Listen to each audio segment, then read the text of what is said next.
Évangile de Jésus-Christ selon saint Luc 20, 27-40.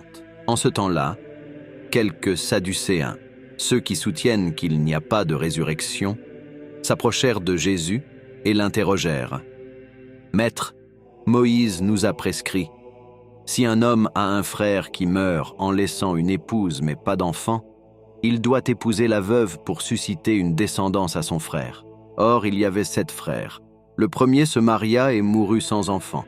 De même le deuxième, puis le troisième épousèrent la veuve. Et ainsi tous les 7. Ils moururent sans laisser d'enfant. Finalement, la femme mourut aussi. Eh bien, à la résurrection, cette femme-là, duquel d'entre eux sera-t-elle l'épouse, puisque les 7 l'ont eue pour épouse? Jésus leur répondit, « Les enfants de ce monde prennent femme et mari. Mais ceux qui ont été jugés dignes d'avoir part au monde à venir et à la résurrection d'entre les morts ne prennent ni femme ni mari, car ils ne peuvent plus mourir. Ils sont semblables aux anges. Ils sont enfants de Dieu et enfants de la résurrection.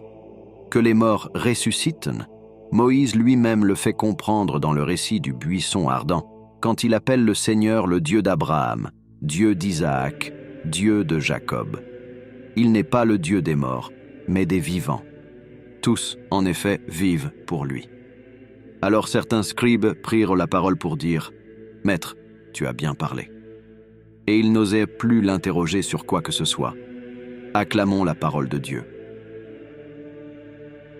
Les Sadducéens qui niaient la résurrection des morts posent une question absurde à Jésus. Une femme qui a épousé successivement 7 maris, de quel homme sera-t-elle l'épouse à la résurrection? Jésus fait une double réponse aux Sadducéens. Après la résurrection, nous serons semblables aux anges. Ensuite, le Dieu d'Abraham, d'Isaac et de Jacob n'est pas le Dieu des morts, mais des vivants.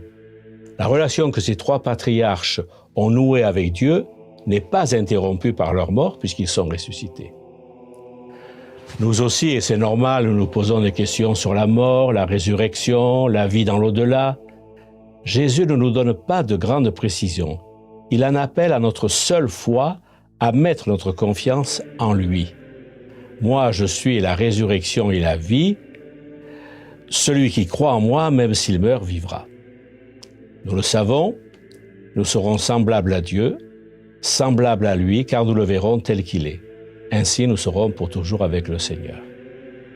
En ce mois de novembre, dans notre prière, demandons au Seigneur de faire grandir notre foi en sa résurrection et en notre propre résurrection. Que le Seigneur, le Dieu des vivants, nous aide à vivre en hommes et femmes appelés à la résurrection, qu'il nous donne de vivre dans l'amour et de témoigner de notre foi en la vie éternelle.